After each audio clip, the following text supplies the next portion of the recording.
कहानी है 1963 की। ये वो वक्त है जब फोर्ड के गाड़ियों की सेल्स दिन पे दिन गिरती जा रही हैं। अगर आसान शब्दों में कहें तो फोर्ड दिन की 100 गाड़ी। इस प्रॉब्लम को कंपनी के मालिक हेनरी फोर्ड ने अपने गाड़ियों के प्रोडक्शन को रोक दिया और अपनी कंपनी में काम करने वाले सभी लोगों को बताया कि अगर ऐसा ही चलता रहा तो जल्द ही हमारी कंपनी बैंकरप्ट यानी कि दिवालिया हो जाएगी और हमारी फैक्ट्रीज पर ताला लग जाएगा।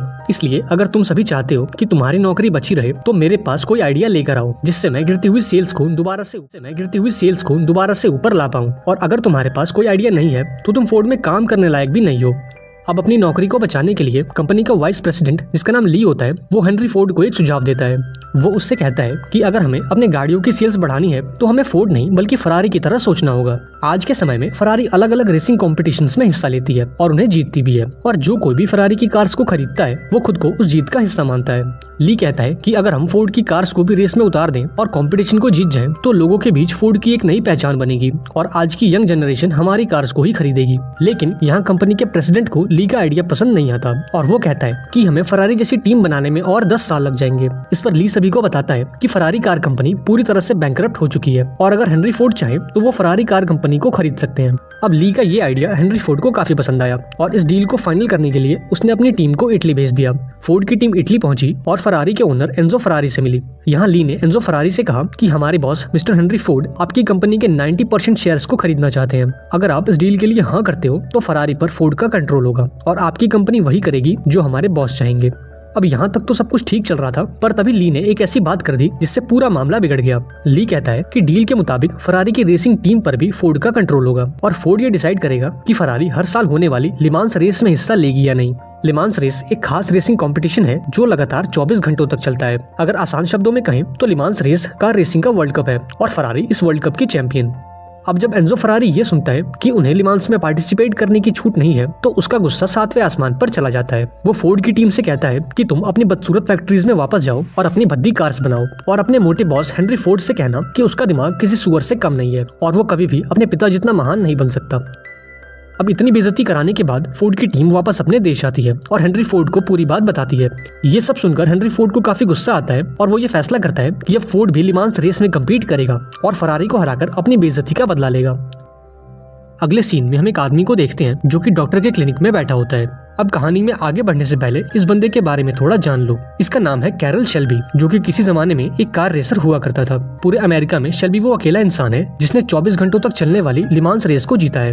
फिलहाल शेल्बी अपने चेकअप के लिए डॉक्टर के पास आया है क्योंकि उसे दिल की बीमारी है और वो ऐसा कोई भी काम नहीं कर सकता जिससे उसकी हार्ट बीट बढ़ जाए। अपनी बीमारी के चलते शेल्बी ने सालों पहले ही रेसिंग को अलविदा कह दिया है और फिलहाल वो एक कार कंपनी का मालिक है जिसका नाम है शेल्बी अमेरिकन्स। ये कंपनी स्पोर्ट्स कार को डिजाइन करती है और रेसिंग के छोटे मोटे कॉम्पिटिशन्स भी करवाती है। इसके बाद हम देखते हैं अपने सिग्मा मेल को जिसका नाम है केन माइल्स। ये एक रिटायर्ड आर्मी ऑफिसर, एक मैकेनिकल इंजीनियर और एक कार रेसर भी है। केन के परिवार में उसका एक छोटा बेटा और उसकी बीवी है। वो एक गैराज चलाता है जहाँ वो गाड़ियों की रिपेयरिंग और उनकी मॉडिफिकेशन करता है। अब केन के बारे में ये 2 बातें जान लो। पहली कि केन को कार रेसिंग का काफी शौक है, या यूँ कहें कि कार रेसिंग केन माइल्स की जिंदगी है। और दूसरी बात ये कि ये थोड़ा सा गुस्सैल और बदतमीज है लेकिन दिल का अच्छा है। इसके बाद हम ली को देखते हैं जो कि कैरल शेल्बी से मिलने आता है। वो शेल्बी को बताता है कि अब फोर्ड भी लिमांस रेस में हिस्सा लेने वाली है और कंपनी के मालिक ये चाहते हैं कि इस रेस में तुम हमारी कार्स को चलाओ क्योंकि पूरे अमेरिका में तुम वो अकेले रेसर हो जिसने लिमांस रेस को जीता है। यहाँ शेल्बी ली को बताता है कि उसने सालों पहले ही रेसिंग को अलविदा कह दिया है।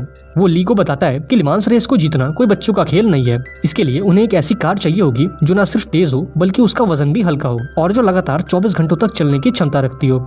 ली शेल्बी को बताता है कि फोर्ड कंपनी के मालिक हर हाल में इस रेस को जीतना चाहते हैं, अब चाहे इसके लिए उन्हें पैसों को पानी की तरह ही क्यों न बहाना पड़े। शेल्बी कहता है कि वो फोर्ड के लिए एक रेसिंग कार तो डिजाइन कर देगा पर वो उसे चलाएगा नहीं क्योंकि उसे हार्ट की प्रॉब्लम है। लेकिन इस काम को करने के लिए उसके पास एक ऐसा रेसर है जिसने आज तक अपनी जिंदगी में एक भी रेस नहीं हारी और ये रेसर कोई और नहीं बल्कि केन माइल्स था। दरअसल केन और शेल्बी पुराने दोस्त हैं क्योंकि किसी जमाने में वो एक साथ रेस किया करते थे और फिलहाल इस काम के लिए केन माइल्स से बेहतर इंसान और कोई नहीं है। इसके बाद शेल्बी केन से मिलता है और उसे फोर्ड के लिमांस प्रोजेक्ट के बारे में बताता है। वो बताता है कि हमें 90 दिनों में एक ऐसी कार डिजाइन करनी है जो लिमांस रेस में फरारी को हरा सके। अब पहले तो केन इस काम के लिए मना कर देता है क्योंकि उसका मानना है कि फोर्ड के एम्प्लॉयज एक नंबर के शेल्फिश हैं जो सिर्फ अपने बॉस को खुश करने में लगे रहते हैं और वो कभी भी उन्हें अपने हिसाब से काम करने नहीं देंगे। लेकिन जब शेल्बी उसे बताता है कि इस काम के लिए उसे दिन के $200 मिलेंगे तो केन इसके लिए मान जाता है। दरअसल उसकी फाइनेंशियल कंडीशन कुछ ठीक नहीं चल रही है और तो और उसके गराज पर भी ताला लग गया है क्योंकि उसने बैंक की EMIs टाइम पर नहीं भरी। अपना घर चलाने के लिए केन ने रेसिंग भी छोड़ दी थी जो कि उसे जान से ज्यादा प्यारी थी। इसलिए जब शेल्बी उसे इस काम का ऑफर देता है तो वो इसके लिए तैयार हो जाता है। अगले दिन शेल्बी और केन लॉस एंजलिस के एयरपोर्ट पर पहुंचते हैं और यहाँ केन फोर्ड की नई कार GT40 को टेस्ट करता है। थोड़ी देर की टेस्टिंग के बाद केन को इस कार में ढेर सारी खामियां नजर आती हैं। वो शेल्बी को बताता है कि इस कार में एक रेस कार जितनी पावर तो बिल्कुल भी नहीं है और तो और ये कार इतनी भारी है कि 200 की स्पीड को टच करते ही ड्राइवर इसे नहीं ये ड्राइवर को चलाती है। ऐसे ही दिन बीतने लगे और केन की मदद से शेल्बी की टीम ने इस कार की बहुत सी खामियों को दूर कर दिया। केन लगातार इस कार की टेस्टिंग कर रहा था और ये कार भी दिन पे दिन बेहतर बनती जा रही थी। कार की पावर को बढ़ाने के लिए उन्होंने इसमें एक नया इंजन डाला और वजन को हल्का करने के लिए कार के कई पार्ट्स को एल्यूमिनियम का बना दिया। अब एक दिन कंपनी का प्रेसिडेंट लियो भी इस कार को देखने चला आता है। वो कार की परफॉर्मेंस को देखकर तो काफी खुश था पर उसे केन से कुछ खास लगाव नहीं था। इसलिए वो शेल्बी के पास आता है और उससे कहता है कि आने वाली लिमांस रेस में केन माइल्स फोर्ड की गाड़ियों को नहीं चलाएगा क्योंकि वो फोर्ड किस्म का ड्राइवर नहीं है। उसके अंदर काफी गुस्सा है और उसकी जुबान पर भी उसका कंट्रोल नहीं है। अगर कल को उसने कोई उल्टी सीधी बात कर दी तो कंपनी की इज्जत मिट्टी में मिल जाएगी। इस पर शेल्बी उससे कहता है कि केन ने इस कार को बनाने में काफी मेहनत की है और इस काम के लिए उससे बेहतर इंसान और कोई नहीं है। शेल्बी कहता है कि एक रेसिंग कार को चलाना कोई बच्चों का खेल नहीं है और ये काम वही कर सकता है जो कार को समझता हो। लेकिन लियो शेल्बी की बातों पर ज्यादा ध्यान नहीं देता और अपने ऑर्डर्स देकर वहाँ से चला जाता है। इधर जब शेल्बी केन को बताता है कि कंपनी उसकी खराब इमेज के चलते उसे इस रेस में शामिल नहीं करेगी तो उसे काफी बुरा लगता है। उसने दिन रात एक करके इस कार को रेस लायक बनाया था और अब वो ही इस रेस में पार्टिसिपेट नहीं करेगा। हालांकि फोर्ड के इस फैसले से केन को काफी बुरा लगता है पर फिर भी वो शेल्बी पर गुस्सा नहीं करता। वो जाते जाते शेल्बी से कहता है कि अपने ड्राइवर्स को कहना कि कार के गियर बॉक्स का ध्यान रखें और दिन के टाइम स्पीड को थोड़ा कम रखें ताकि इंजन ओवरहीट ना हो। अगले दिन रेस शुरू हो जाती है और केन रेडियो पर लिमांस रेस की कमेंट्री सुनने लगता है। फोर्ड ने इस रेस में अपनी 3 कार्स को उतारा था। अब पहले कुछ घंटों तक तो कार्स ने अच्छा परफॉर्म किया पर फिर वही हुआ जो केन ने कहा था। गाड़ियों के गियर बॉक्स जाम हो गए और उनका इंजन भी ओवरहीट हो गया और हाल ये था कि अगले कुछ घंटों में ही फोर्ड की तीनों कार्स रेस से बाहर हो गई।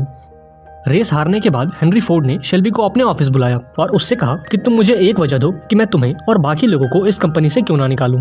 इस पर शेल्बी उससे कहता है कि भले ही हम ये रेस हार गए हों पर लिमांस के इतिहास में ये पहली बार हुआ है कि किसी कार ने 320 किलोमीटर/आवर की स्पीड को टच किया है और वो कार थी फोर्ड की और एंजो फरारी के दिल में डर बिठाने के लिए इतना काफी है। एंजो फरारी अब ये जान चुका है कि जब तक फोर्ड लिमांस नहीं जीत लेता वो चुप नहीं बैठेगा। अब शेल्बी की इन बातों को सुनकर हेनरी फोर्ड भी मान जाता है और शेल्बी को एक और मौका देने का फैसला करता है। इसके बाद शेल्बी केन के घर आता है और उसे दोबारा से साथ काम करने के लिए मनाने लगता है। लेकिन अभी शेल्बी कुछ और कहता कि तभी केन उसे एक पंच मारता है और इन दोनों के बीच एक फ्रेंडली वॉर शुरू हो जाती है। ये दोनों काफी देर तक आपस में लड़ते रहते हैं और थक हार कर वहीं लेट जाते हैं। यहाँ शेल्बी उसे साथ काम करने के लिए मना लेता है और अगले दिन दोनों अपने अपने काम में लग जाते हैं। केन दिन के कई घंटों तक कार की टेस्टिंग में लगा रहता है और उसे तेज और हल्का बनाने के लिए हर मुमकिन कोशिश करता है। हालांकि उन्होंने कार के इंजन को बदल दिया था पर कार का वेट अब भी काफी भारी था जो कार को टॉप स्पीड पर जाने से रोक रहा था। साथ ही कार के ब्रेक्स भी उतने एडवांस नहीं थे कि 320 किलोमीटर पर की गई ब्रेकिंग को झेल सके। यहाँ शेल्बी की टीम केन की हर बात पर गौर करती है और उसके हिसाब से कार को और बेहतर बनाने में लगी होती है। एक रात शेल्बी को ली का कॉल आता है और वो उसे बताता है कि हेनरी फोर्ड ने लियो को रेसिंग डिपार्टमेंट का हेड बना दिया है और कल लियो हेनरी फोर्ड के साथ कार को देखने आने वाला है। वो बताता है कि लियो को केन बिल्कुल भी पसंद नहीं है और वो उसे टीम से निकालने के लिए किसी भी हद तक जा सकता है। अगले दिन हेनरी फोर्ड अपनी रेस कार को देखने चला आता है। शेल्बी उसका वेलकम करता है और उसे कार के बारे में बताने लगता है। तभी लियो शेल्बी से कहता है कि मुझे तुमसे अकेले में कुछ बात करनी है। इस पर शेल्बी भी राजी हो जाता है और लियो को लेकर अपने केबिन में आता है। लेकिन अभी लियो कुछ कहता उससे पहले शेल्बी उसे केबिन में लॉक कर देता है और वहाँ से चला जाता है। वो हेनरी फोर्ड के पास आता है और उसे अपने साथ कार की टेस्ट ड्राइव पर लेकर जाता है। वो कार को फुल स्पीड में भगाता है और कार की परफॉर्मेंस को देखकर हेनरी फोर्ड को भी रोना आ जाता है और अब उसे एहसास होता है कि एक रेस कार को चलाना सबके बस की बात नहीं है। यहाँ शेल्बी उससे कहता है कि इस कार को चलाने के लिए केन माइल्स से बेहतर इंसान और कोई नहीं है। लेकिन यहाँ हेनरी फोर्ड भी उसकी बातों से अग्री नहीं करता। इस पर शेल्बी उससे कहता है कि अब अगले हफ्ते होने वाली डेटोना रेस में केन को ये कार चलाने दो और अगर वो उस रेस को जीत गया तो लिमांस रेस में भी केन माइल्स ही फोर्ड की कार को चलाएगा। ऐसे ही कुछ दिन गुजर जाते हैं और डेटोना रेस का दिन आ जाता है। ये रेस भी लिमांस रेस की तरह ही 24 घंटों तक चलती है। इस रेस में फोर्ड की 2 टीम्स ने पार्टिसिपेट किया था। पहली टीम थी कैरल शेल्बी की और दूसरी टीम थी लियो की। हालांकि इस रेस में लियो की टीम शेल्बी की टीम से आगे चल रही थी क्योंकि केन गाड़ी को 6000 आरपीएम के नीचे चला रहा था, क्योंकि उसकी टीम को ये डर था कि कहीं कार को ज्यादा तेज भगाने से वो आउट ऑफ कंट्रोल ना हो जाए। रेस खत्म होने में अब कुछ ही घंटे बचे होते हैं और अब शेल्बी को एहसास होता है कि अगर केन ने कार की स्पीड को नहीं बढ़ाया तो वो इस रेस को हार जाएंगे। इसलिए वो फौरन एक 7000 आरपीएम का बोर्ड बनाता है और उसे केन को दिखाता है। अब जब केन ये देखता है तो वो अपनी कार को 7000 आरपीएम पर भगाने लगता है। हालांकि ऐसा करना उसके लिए जानलेवा हो सकता था, पर फिलहाल उसे जीत के अलावा और कुछ नहीं दिखता। जल्द ही केन फोर्ड के दूसरे ड्राइवर को भी ओवरटेक कर देता है और एक लंबे मार्जिन से इस रेस को जीत जाता है। और अब डील के मुताबिक केन माइल्स लिमांस रेस में पार्टिसिपेट करने वाला था। इधर हेनरी फोर्ड को भी जीत की खबर दे दी गई और फोर्ड की जीत से वो भी काफी खुश था। ऐसे ही दिन गुजरते गए और फाइनली वो दिन भी आ गया जिसका सभी को बेसब्री से इंतजार था। 18 जून 1966 और अब रेस के शुरू होने में कुछ ही मिनट्स रह गए थे। इस रेस में फोर्ड की 3 कार्स और फरारी की 2 कार्स ने पार्टिसिपेट किया था। रूल्स के मुताबिक सभी रेसर्स लाइन में खड़े हो गए और फाइनल कॉल का इंतजार करने लगे और जैसे ही घड़ी में 4 बजे रेस को शुरू कर दिया गया। हालांकि रेस की शुरुआत केन के लिए कुछ खास अच्छी नहीं रहती। केन के कार का दरवाजा पूरी तरह से बंद नहीं हो रहा था, जिसके चलते वो रेस पर फोकस नहीं कर पा रहा था। उसने जैसे तैसे करके एक लैप को पूरा किया और अपने पिट पर पहुंच गया। लैप का मतलब है इस ट्रैक का पूरा एक चक्कर और पिट का मतलब है वो जगह जहां ड्राइवर्स की टीम गाड़ी में फ्यूलिंग और पार्ट्स को चेंज करने का काम करती है। केन अपनी टीम पर चिल्लाता है और उन्हें दरवाजे को ठीक करने को कहता है और यहाँ टीम का एक मेंबर उस दरवाजे पर एक हथौड़ा मारकर उसे फिक्स कर देता है। अब चूंकि केन की कार ठीक हो गई थी तो उसने उसे फुल स्पीड पर भगाया और जल्द ही उसने सबसे कम वक्त में एक लैप को पार करने का रिकॉर्ड बना लिया। केन की इस परफॉर्मेंस को देखकर सभी काफी खुश थे, सिवाय लियो के। कई घंटों तक कार को ड्राइव करने के बाद केन अपने पिट पर रुक जाता है। वो कुछ खाता पीता है और अपनी बॉडी को थोड़ा आराम देता है कि तभी रेस की कमेंट्री पर यह अनाउंस होता है कि फरारी की एक कार रेस से बाहर हो गई है क्योंकि उसका एक्सीडेंट हो गया है। थोड़ी देर में रात हो जाती है और अब ट्रैक पर जोरदार बारिश होने लगी थी। इतनी तेज बारिश में गाड़ी को तेज रफ्तार से चलाना काफी मुश्किल हो रहा था, पर फिर भी केन लगा रहा। यहाँ केन और फरारी के रेसर के बीच कांटे की टक्कर चल रही थी और केन फरारी को पीछे छोड़ भी देता, लेकिन यहाँ उसकी किस्मत ने उसे फिर से धोखा दे दिया। उसकी कार के ब्रेक्स पूरी तरह से घिस चुके थे और वो कभी भी फेल हो सकते थे। इसलिए केन ने अपनी कार को धीमा कर लिया और उसे अपने पिट तक लेकर आया। जैसे ही कार पिट पर पहुंची, शेल्बी की टीम ने उसके पुराने ब्रेक्स को निकाल दिया और उसमें नए ब्रेक्स लगाने लगे। अब जब फरारी की टीम ने ये देखा तो वो इसका विरोध करने लगे। जल्द ही रेस कमेटी का एक मेंबर शेल्बी के पास आया और उससे कहने लगा कि रेस के दौरान कार के पार्ट्स को चेंज करना रूल्स के खिलाफ है। ये सुनते ही केन भड़क उठा और उससे कहा कि अगर ऐसा कोई रूल है तो दिखाओ कि वो कहाँ लिखा है। दरअसल इस रेस में ऐसा कोई रूल नहीं था, ये तो बस फरारी की चाल थी ताकि फोर्ड की कार रेस में पीछे रह जाए। खैर, शेल्बी की टीम ने ब्रेक्स को बदल दिया और केन भी कार को लेकर वहां से निकल गया। रेस का अगला दिन शुरू हो गया और फरारी अभी भी काफी लीड में था। केन फरारी को ओवरटेक करने की कोशिश कर रहा था, पर फरारी का ड्राइवर उसे ऐसा करने से रोक रहा था। यहाँ केन ने फिर से एक रिस्क लिया और अपनी कार को 7000 आरपीएम के ऊपर चलाने लगा और ऐसा करते ही वो फरारी के बिल्कुल करीब आ गया। अब जब फरारी के रेसर ने ये देखा तो उसने भी कार को 7000 आरपीएम के ऊपर चलाने का फैसला लिया, लेकिन ऐसा करते ही उसके कार का इंजन फेल हो गया और उसकी गाड़ी ट्रैक से उतर गई। अब फरारी की दोनों कार्स रेस से बाहर हो चुकी थी और अब वो किसी हाल में इस रेस को नहीं जीत सकते। इधर फोर्ड की तीनों गाड़ियां रेस में लीड कर रही थी और सबसे आगे था केन माइल्स। इसका मतलब 1966 के लिमांस में फोर्ड की जीत पक्की थी। अब जब हेनरी फोर्ड को यह खबर मिली तो उसे भी काफी खुशी हुई, क्योंकि उसने फरारी से अपनी बेइज्जती का बदला ले लिया था। अब यहाँ तक तो सब कुछ ठीक चल रहा था, पर तभी लियो हेनरी फोर्ड के पास आता है और उसे एक सुझाव देता है। वो कहता है कि अगर फोर्ड की तीनों गाड़ियों ने एक साथ लाइन को क्रॉस किया तो ये एक हिस्टोरिकल मोमेंट हो जाएगा, पर इसके लिए केन को अपनी स्पीड कम करनी होगी क्योंकि वो बाकी दोनों ड्राइवर्स से काफी आगे है। अब हेनरी फोर्ड को भी ये आइडिया पसंद आ गया और उसने भी इसकी परमिशन दे दी। अब परमिशन के मिलते ही लियो फटाफट से शेल्बी के पास जाता है और उसे पूरी बात बताता है। अब लियो की बातें सुनकर शेल्बी को काफी गुस्सा आता है और वो लियो से कहता है कि मैं केन को ऐसा करने के लिए नहीं कहूंगा, क्योंकि अगर उसने ऐसा किया तो ये रेस ड्रॉ हो जाएगी, जबकि वो इस रेस को जीतना डिजर्व करता है। इसके बाद जब केन पिट पर आता है तो शेल्बी उसे पूरी बात बता देता है और आखिरी फैसला उसके हाथों में छोड़ देता है। रेस के लास्ट राउंड में शेल्बी कार को इतनी तेज भगाता है कि वो खुद ही अपना रिकॉर्ड तोड़ देता है, लेकिन आखिरकार वो अपनी गाड़ी को धीमा कर लेता है और बाकी 4 ड्राइवर्स के साथ ही फिनिश लाइन को क्रॉस करता है।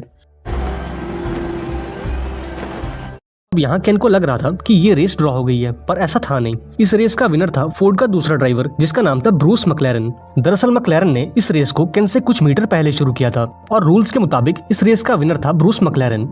जब शेल्बी को ये बात पता लगी तो उसे लियो पर काफी गुस्सा आया। दरअसल लियो को ये बात पहले से पता थी और वो हर हाल में केन को इस रेस में हराना चाहता था। हालांकि केन को रेस हारकर थोड़ा बुरा लगा, पर उसने शेल्बी को कुछ नहीं कहा। उल्टा उसने शेल्बी को थैंक्स बोला, क्योंकि शेल्बी ने उसे इस रेस में हिस्सा लेने का मौका दिया था। केन शेल्बी से कहता है कि भले ही इस साल हम हार गए हों, पर अगली लिमांस के चैंपियन हम ही होंगे। ऐसे ही कुछ महीने बीत गए और एक दिन जब केन कार को टेस्ट कर रहा था तो उसकी कार के ब्रेक्स फेल हो गए और उसका एक्सीडेंट हो गया और इस हादसे में केन माइल्स की मौत हो गई। मूवी के एंड में हमें बताया गया कि केन माइल्स को हॉल ऑफ फेम अवार्ड से सम्मानित किया गया था और फोर्ड ने लगातार 4 सालों तक लिमांस रेस को जीता था। और इसी के साथ ये शानदार मूवी यहाँ पर एंड हो गई। आई होप आपको ये कहानी पसंद आई होगी।